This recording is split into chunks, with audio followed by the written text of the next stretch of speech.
Hello, this is our Story Bites, and we'll be covering the subreddit, rMaliciousCompliance. HR tried to get rid of my dad right before he was able to get his pension. My father worked for a Forbes 500 company since the 70s, moved up the ranks as a software engineer in management, has patents for the company that saved it millions of dollars. He's almost the pension age and suddenly HR starts making his life miserable. He noticed this trend was happening to some of his co-workers when they were getting close to age 60 as well. HR lady calls him into the office and says that he was not punching in and out at the correct time. My father, an engineer, is very detail-oriented. He knew that these were false accusations and asked HR to prove it. They came back a week later and couldn't prove it. And he said, "Of course you can't. I have been driving the corporate carpool bus from a major city 40 miles away from the company for the last 15 years. I always have 16 witnesses on my clock and time and I haven't been late in 15 years. HR lady came back a week later and they said that they were going to fire him for letting people into the building without badging. He asked to see when and where he was letting someone into the building without badging. They showed that he held the door for his best friend who had also been working there since the 70s, who had his foot cut off after having type 2 diabetes. He was in a wheelchair. Prior to this, my dad took the chief of security out for lunch and told him about how this company wanted him to leave before he got his pension, so he got some footage of his own. My dad said, "That is very interesting. You are going to fire me for holding the door for my best friend if 35 years after his foot was amputated and he was in a wheelchair? Fine, then I hope you fire the CEO and yourself as well." He then proceeded to show footage of the HR lady holding the door for his friend and the CEO holding the door for his friend. My father ended up staying there until he got his pension. Edit: I don't know his finances and he probably wouldn't have lost the whole pension, but there was a definite financial difference from being fired prior to reaching age 60 and making it to age 60. Edit 2. So this blew up so much that my brother, who didn't know I was on Reddit, texted me and said, "You are Reddit famous." That's a story about Dad. I knew this was you. Also, some of you are wondering why a software engineer would have to clock in and out. Well, he didn't. I meant to use the word badge in and out of the building. They went that far to talk with security to see his badge timestamps. There are more things that led to this getting bad, and I didn't want to write pages and pages, but it definitely escalated to this point. Lastly, for those of you that have been saying that my dad must have worked there as a child, this whole thing happened roughly 9 years ago. My father is 68 right now. If you want to know what company it was, this sentence is the most general hint I can give you, but it may drive people from that company to be mad at me. Final update: Dad quit that job a while ago and made his own company in his retirement. He has used his own money to patent a new invention that desalinates seawater and provides clean solar energy. He has patents for this in America, India, and China, and is looking for some capital to provide clean water and power to third world countries. If interested in helping him build his first power plant, please send me a message. I hope hordes of future employees learned of this, made sure their contracts had incredible immediate returns, and then abandoned the company and explained exactly why. Those who reward loyalty with treachery deserve what they get in return. European-style employment contracts are rare in the US. In most states, employees are employed at the will of the employer, and in others there are only minimal protections. Even giving 2 weeks' notice is usually only a customary courtesy. Not a surprise. My company had done similar things for years. They finally got caught and someone ended up suing for ageism. My company ended up settling, but part of the settlement was the entirety of the upper management of HR had to be fired because they were the one who instituted that policy. 6 people let go, one of which was less than a year from their retirement and full benefits. The past 15+ years have been a bit better. I denied a cop the bathroom code at Subway. So I was working at Subway a few years ago and a man came in with his wife and 2 children. I had all 4 sandwiches started when the man asked me for the code to the bathroom. The policy was you had to make a purchase to get the bathroom code, but by the way he was doing the potty dance, it was pretty apparent this guy needed to go. Obviously, either he or his wife will pay for the 4 sandwiches I've already started. The next day, my boss sits me down and lectures me about how the code is on the receipt for a reason. She watched the tape and see me give the man the code and tells me, "I don't care who it's for. Whether it's your friend, family, whatever, you name it, you do not give it the code under any circumstances." Later on that night, I was working by myself when some guy in a trench coat and greasy long hair came in the side door and said, "Hey man, somebody got seriously F up outside." A long line of customers waited for me while I subtly grabbed the bread knife, sharp AF, and went around to check. It wasn't the best part of town, so you never know with people. Anyways, as Trenchcoat Man stated, someone was seriously F up outside. His face was all bloody and he was just a mess. I called 911 and went back to making sandwiches. Sometime later, a few cop cars and an ambulance showed up. They were doing their business outside and then one of the officers comes in and asks for the bathroom code. Like 6 hours earlier, my boss told me not to give it under any circumstances without a purchase. I laughed a little and told him what I told all the other customers. I'm sorry, you have to make a purchase first. You can get a cookie which is $0 and then it'll be on the receipt. He didn't realize the laugh was really at myself and how awkward of a situation he unknowingly put me in.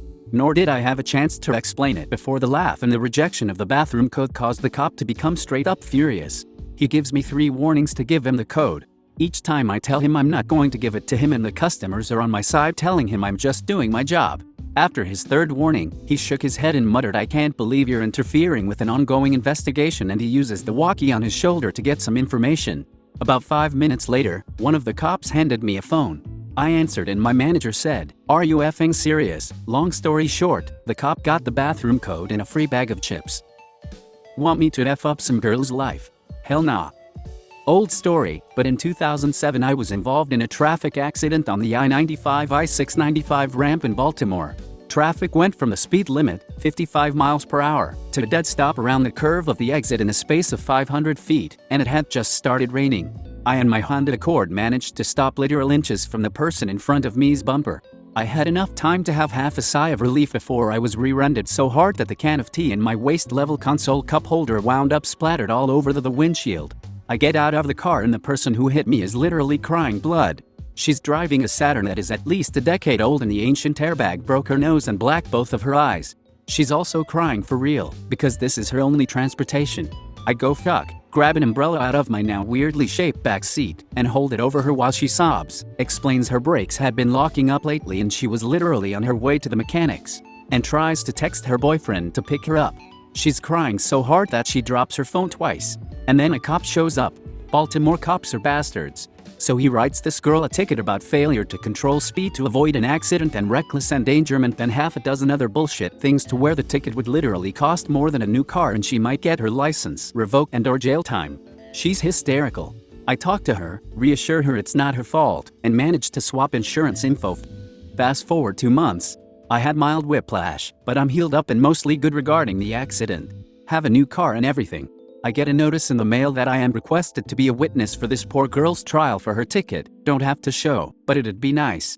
If I'm gonna let that cop roast her. I was asked to I'm taking a day off work to show up. I turn up in court dressed in my civil servant best, was working for the state government at the time, so however stayed you imagine, multiply it by 3, and even toss on some makeup to impress the judge. I wait 3 hours for her hearing, because hell if I'm gonna accidentally be late. The cop goes first, making up a bunch of bullshit about how recklessly she was driving to have hit me in an accident he was probably 10 miles away from witnessing from his response time. Then the judge calls me, and I stand up. Cop looks this weird combo of surprised Pikachu and pissed, like he didn't expect me to show. Poor girl was already crying and starts crying more. So I get to the stand, get sworn in, and tell the truth, the whole truth, and nothing but the truth. So I day that we were going exactly the speed limit. I know, because I checked my speedometer and surprised that there wasn't more traffic. That she was following a proper distance behind me, because I'd checked my rear view mirror and she was a ways off.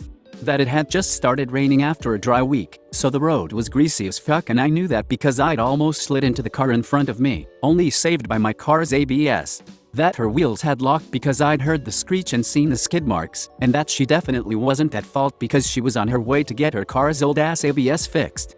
And I mentioned that the cop didn't show up until 20 minutes later. I know this sounds like an everyone clapped moment, but the judge did thank me for doing my civic duty and turning up. And I got a quick hug from the poor girl after the judge dismissed her charges. Anyway, Baltimore cops are bastards, and if you can't turn up in court to fight a traffic ticket, even someone else's, you should do so. Bless you for being a good human. You're a rare bird. Like Dodo rare. I suspect that was why the judge was like big smiley face. He was used to the cops just saying whatever and he had to accept it. The public defender's office in Bmore is literally fueled by solid compressed rage, had an ex who worked there, so I don't know why I expected this judge to not roll with it.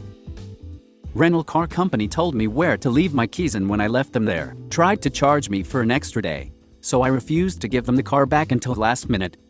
I rented a car for 5 weeks while my car was being repaired from a car accident. The rental company had a couple great policies: no cleaning fee no matter how gross the car was, and unlimited miles. Ideal for me. I live in the country and going anywhere is a drive. When my car was finally scheduled to be finished, a Monday evening, I called the rental car company on Sunday. Asked about return details. They said return time would be 5:30 p.m. Monday, but I could just leave it at the shop and leave the keys in the shop's drop box. I said sure, and next night I went, got my car, left keys in the box. Got in my car, and check engine light is on. Staff says come back tomorrow and we will fix it. I go home thinking that I will be sitting at the shop all Tuesday because no other ride. Tuesday morning I wake up at 7 a.m. to the rental car company very angry and saying that they can't get into the drop box and shop doesn't open till 9. I tell them I just did what they said to do. They told me that they would be charging me an extra day. At that I'm furious. I'll leave my house later and arrive at the ship at 8:50. Rental car guys aren't there. I sit around and shop opens. I grab the rental keys and give them my car. Right on time, rental car guys appear. They demand the keys and I ask if I'm still getting charged for an extra day. One guy is inspecting the car while the other tells me yes, I'm getting charged an extra day. Guy inspecting it comes over and says car looks good, it should be ready to rent out immediately. I had cleaned it the day before because I didn't want to be a dick. Well, I refused to give him the keys. Since I'm getting charged an extra day, that means it's my car until 5:30 today, right? At that he gets nervous. Says they need the car back. I will give you the keys now if you don't charge me an extra day. But if I'm charged an extra day, I'm using it. He refuses to bend, so I leave. At this point I'm petty and angry. So I go straight home. I own a farm and it has been raining like mad lately. I get to work. By the time 10 a.m. rolls around, the car is covered in mud. Like, this black car looks painted brown. I didn't trash the inside because I'm not that petty. I hop in the car and drive to the rental place. I'm pretty covered in mud at this point. I had put trash bags on the front seat to limit it. I walk into the rental place looking like I fell into a mud pit. The guy who refused to cancel the charge looks horrified. I tell them this car is great for mudding. I'm gonna go mudding for the rest of the day. Just swinging by to ask where to put the keys at 5:30 inches. I'm all smiles and dripping sweetness.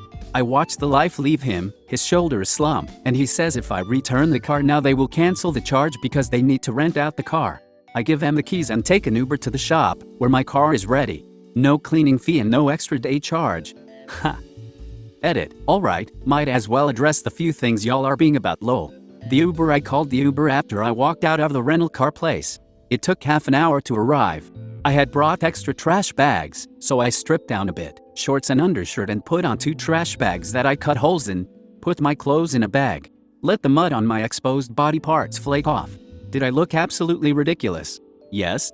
Did I get mud in some poor stranger's car? No. I didn't want to actually ruin a day for some kid getting minimum wage. That's why I only mudded the outside. That's a pretty easy clean. I didn't want to wreck anyone's day, even the asshole that charged me. My goal was to make the car messy and shocking enough to get them to not charge me because they were desperate to get it back. If the outside is that bad, what did he do to the inside? The car was $91 a day, first 3 weeks, $39 a day, and then went up for last 2 weeks to $91, and my insurance did not cover it. I was not willing to let $91 slide. The keys were left at the auto shop, in the auto shop's key box. That key box was not open at 7 a.m. when rental car company went to get the car. When I went around 9 a.m. to drop my car off, the auto shop opened the box for me and gave me the rental car keys. Rental car people appeared a few minutes later. Sorry if spelling and grammar ain't great. It isn't a thesis. I had a similar experience with an apartment. State law says landlords can't double dip. They can't charge an early termination fee for breaking a lease if the apartment is leased to a new tenant. I go and give my notice and I discuss with them how I'm going to look for a new tenant. They agree. I find the perfect couple with great credit a day or so later. I send them to the apartment to do the credit check and they come back and tell me that the landlord says the unit isn't available. I go to the landlord. I'm told there's another unit on the other side of the complex that is being remodeled. It was already rented out and was behind schedule. The apartment can't take my tenants because the people for the remodeled apartment are going to stay in my apartment until theirs is ready. Great. I say, since you have a tenant, I don't have to pay an early termination fee. Well, no, the landlord says. I found this tenant, not you, so you still have to pay. I remind them of the state law, which does not specify who finds the tenant. It just says they can't charge me and charge the new tenant for the same days. Landlord starts to look shifty and says they aren't collecting rent from the new tenant. This makes me believe the new tenant was either their friend or they had screwed this new tenant over somehow and were trying to make it right by pulling a fast one on me. I told them I found a tenant and they had violated the agreement by refusing to even run their credit and that I wasn't going to pay a late fee. If they were leasing out the apartment for no money, that wasn't my problem. There was a lot more bickering before the end. We moved out without checking out or leaving a forwarding address. We just left the keys in the apartment. They called me a few days later bitching about a bunch of damage that didn't exist and how I owed them money in. This isn't the last you'll hear from us. I've had the same phone number for many years since then, but I've never heard a thing from them. And this has been our Story Bites. If you like these entries, please do like and consider subscribing to us and hit that bell notification icon. And we'll see you in the next one.